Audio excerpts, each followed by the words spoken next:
जब भी तुम्हारी वो आंसर शीट खोले चेक करने के लिए तो उसे हर चीज क्लियरली विजिबल हो। आपकी राइटिंग अच्छी भी नहीं है, नो इशू। जैसे इसमें आप देखोगे कार्बन डाइऑक्साइड की स्पेलिंग ही गलत है, तो यहाँ पे मार्क्स आपके कटते हैं। जितना क्लियर विजिबिलिटी होगी उतना ही मार्क्स ज्यादा आने के चांसेस रहते हैं।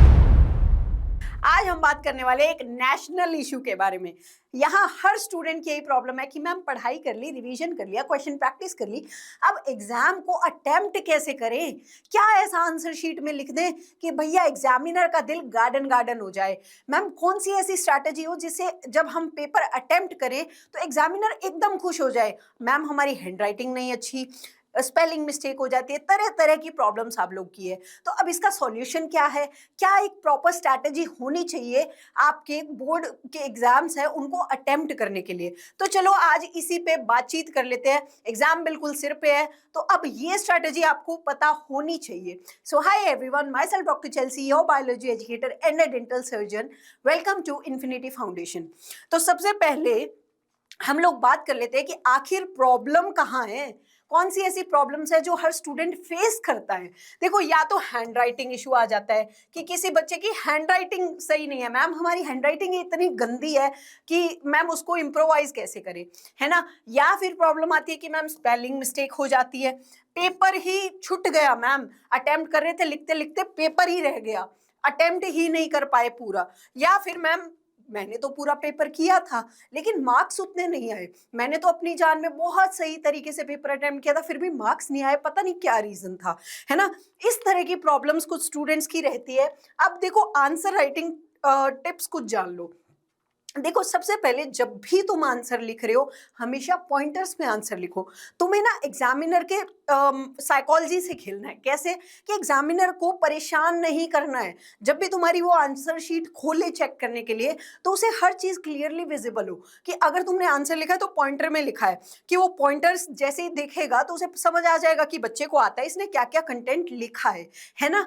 और दूसरी चीज क्या है कि कटिंग अवॉइड करो। जब भी तुम कोई चीज देखोगे उसमें बहुत सारे कट्स लगे होंगे तो आपको भी तो देखने में अच्छा नहीं लगेगा ना, तो एग्जामिनर का दिमाग खराब हो जाता है ज्यादा कटिंग्स देख के, तो कटिंग्स नहीं करनी है। और तीसरा, हमेशा सीक्वेंस में पेपर अटेम्प्ट करो। आप देखो, आपने सेक्शन ए में मान लो, जैसे आपका सेक्शन ए बायो का आता है, तो सेक्शन ए में अगर आपने फर्स्ट क्वेश्चन अटेम्प्ट कर दिया, फिर सीधा फिफ्थ क्वेश्चन अटेम्प्ट कर रहे हो, उसके बाद आप सेकंड क्वेश्चन अटेम्प्ट कर रहे हो, तो एग्जामिनर को कितना प्रॉब्लमैटिक हो जाएगा। तो आप हमेशा सीक्वेंस में क्वेश्चन अटेम्प्ट करो। लेकिन अगर मान लो आपको फर्स्ट के बाद सेकंड नहीं आ रहा तो उसका स्पेस छोड़ दो, थर्ड अटेम्प्ट करो, फोर्थ नहीं आ रहा उसका स्पेस छोड़ दो, और बाद में जब एक बार जितने क्वेश्चन आपको आ रहे हैं उतने आपने अटेम्प्ट कर लिए, उसके बाद जो आपने स्पेस छोड़ा था वहां पे उस क्वेश्चन का आंसर लिख दो, है ना। तो इस पैटर्न में आप पेपर को अटेम्प्ट करो। आपकी अटेम्प्टिंग स्ट्रेटेजी ये होनी चाहिए। अब देखो, इसका एग्जांपल देती हूँ। यहाँ एक शीट है आपके सामने, है ना, तो इसमें एक आंसर लिखा है प्रॉपर, देखो डेफिनेशन है, फिर एक हेडिंग लगाई, उसमें पॉइंटर्स लिखे, साफ सीधा दिखाई दे रहा है ना कि क्या लिखा गया है। और ये इस तरह से, अब आपकी राइटिंग अच्छी भी नहीं है, नो इशू, लेकिन क्लैरिटी होनी चाहिए, क्लियरली दिखना चाहिए कि लिखा क्या गया है, कि बच्चे को आता है नहीं आता है। एक नॉलेज टेस्ट होता है आपका जो पेपर है, कि एग्जामिनर को बस इतना पता लग जाए कि हाँ बच्चे को आता है। तो आपको क्लियरली अटेम्प्ट करना है कि दिखाई दे रहा है कि भैया क्या लिखा है, बच्चे को आ रहा है ना। तो आपको सिर्फ इतना एग्जामिनर को बताना है। वही एक दूसरी शीट है, पैराग्राफ में लिख रखा है, कोई ऑर्गेनाइजेशन नहीं है ना। इस आंसर को देख के आपको भी कितना अजीब सा लग रहा होगा कि कैसे लिख रखा है। अब इसमें देखो, ये कटिंग है, कितनी गंदी लग रही है, प्रेजेंटेशन ही पूरा का पूरा खराब हो गया है, इसलिए आपको कटिंग नहीं करनी है। अगर कुछ गलत लिख दिया है, लेट्स से यहाँ पे कुछ आपने गलत लिख दिया, जैसे यहाँ लिखना था कुछ कि साइट ऑफ फोटोसिंथेसिस, ये आपने अब गलत लिख लिया, यहाँ नहीं लिखा जाना था। अब मैम गलत हो गया, क्या करें, अब कटिंग तो करनी पड़ेगी। तो ऐसा कुचू मुचू मत करो, एक लाइन से उसे कट कर दो, ज्यादा वो मत करो। इंसान है, गलती हो जाती है, कोई बात नहीं, हुई एक सिंगल लाइन से कट कर दो, आगे बढ़ो, ठीक है। और दूसरा देखो, स्पेलिंग मिस्टेक है, जैसे इसमें आप देखोगे कार्बन डाइऑक्साइड की स्पेलिंग ही गलत है, तो यहाँ पे मार्क्स आपके कटते हैं, बहुत कॉमन है। तो स्पेलिंग्स पे अपने ध्यान दो, स्पेलिंग्स पे काम करो, स्पेलिंग्स गलत मत करना। उसके बाद अब पेपर को अटेम्प्ट करने में क्या स्ट्रैटेजी होनी चाहिए उस पर बातचीत कर लेते हैं। तो आपके एग्जाम में देखो, एक तो 1 मार्क के क्वेश्चन आते हैं। अब इसमें एमसीक्यू अगर पूछा गया आप सीधा डायरेक्ट जो ऑप्शन है उसे आप सिलेक्ट कर लेंगे, हो गया। लेकिन अगर वन लाइनर वाले क्वेश्चन पूछे गए हैं कि वन लाइन में आंसर दो, तो इसमें आपको कट टू कट आंसर देना है और कोई भी स्पेलिंग मिस्टेक नहीं होनी चाहिए, स्पेलिंग्स को चेक कर लेना। और अगर एक लाइन में आंसर दे रहे हो तो कम से कम वो तो प्रेजेंटेबल और सही आंसर हो, तो उसमें स्पेलिंग में गलती नहीं होनी चाहिए या फिर कोई ग्रामेटिकल एरर नहीं होना चाहिए। ग्रामेटिकल एरर्स को अवॉइड कर देना यहाँ पे, ठीक है। इन दो बातों का ध्यान रख लेना। एक लाइन में ही अगर गलती होगी एग्जामिनर को दिख जाएगा कि क्या लिखा गया है ना, तो ये चीजें मत करना। फिर आते हैं 2 मार्क वाले क्वेश्चन पे। यहाँ पे देखो मैं तो यही प्रेफर करती हूँ कि पॉइंट बना के आंसर लिखो, जितना भी जो भी आता है पॉइंट्स बना दो ताकि क्लियरली विजिबल हो। तो 2 पॉइंट बना के आंसर लिख दो या फिर 3 या 4 लाइन में लिख दो। और जितने भी उसके रिगार्डिंग जो क्वेश्चन में पूछे उसके रिगार्डिंग अगर कोई एग्जाम्पल है तो वो भी आप आंसर में जरूर से लिखो, है ना। वो भी एक एडिशनल एग्जामिनर पे आपका एक पॉजिटिव इम्पैक्ट जाएगा, ठीक है। फिर आते हैं 3 to 4 मार्क वाले क्वेश्चन में।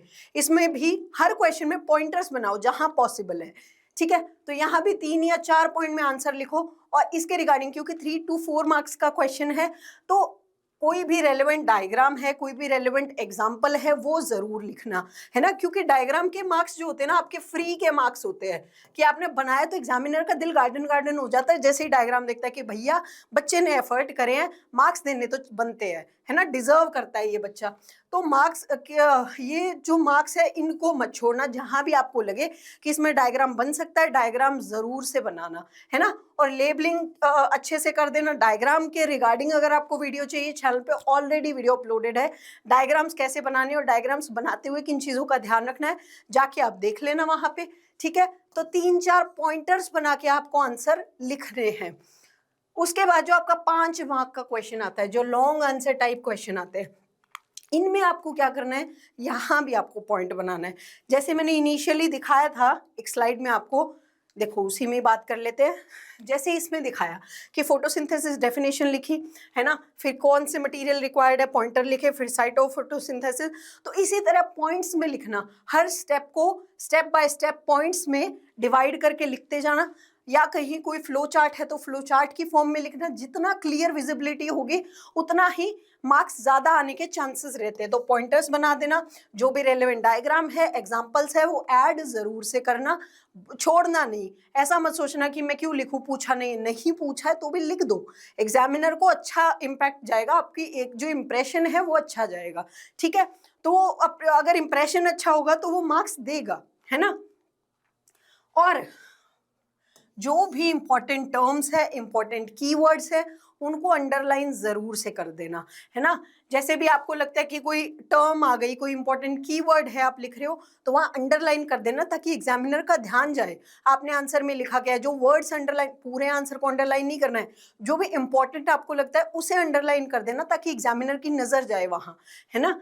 और क्या है, जब भी आप आंसर लिख रहे हो, देखो कई बार क्या होता है, हमें कोई आंसर नहीं आता, हम सोचते हैं फिर लिखते हैं, फिर उसे कट कर देते हैं कि नहीं ये नहीं था ये नहीं था, सोच सोच के लिखने का ट्राई करते हैं। तो ऐसा करोगे तो कटिंग्स ज्यादा हो जाएगी। तो जब भी आप लिख रहे हो पहले अपने माइंड में प्रिपेयर कर लेना, एक बार सोच लेना कि इसका आंसर क्या है और आपको किस तरह से इसको अटेम्प्ट करना है। तो जब आप एक माइंड मेकअप कर लोगे ना, तो ये गलतियां होने के, कटिंग्स होने के चांसेस कम हो जाएंगे कि आपने एक बार अपने दिमाग में एक बार रिमेंबर कर लिया कि हाँ ये स्टेप थे, ये मुझे आंसर में लिखना है, ये पॉइंट्स ऐड करने हैं। एक बार ये लिख लिया, मतलब दिमाग में एक माइंड मेकअप हो गया, उसके बाद आप सोचने के बाद उसको शीट पे लिखना ताकि आपको ध्यान रहे लिखना क्या है और कटिंग के चांसेस कम हो जाए।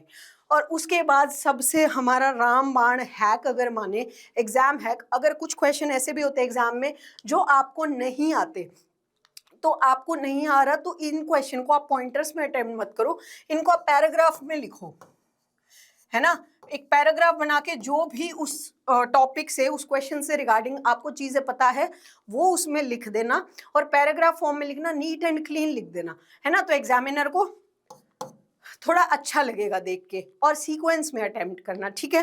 तो एग्जाम में सिंपल सी स्ट्रैटेजी को फॉलो कर लेना और फिर देखना कैसे तुम्हारे मार्क्स आसमान छूने लगते हैं।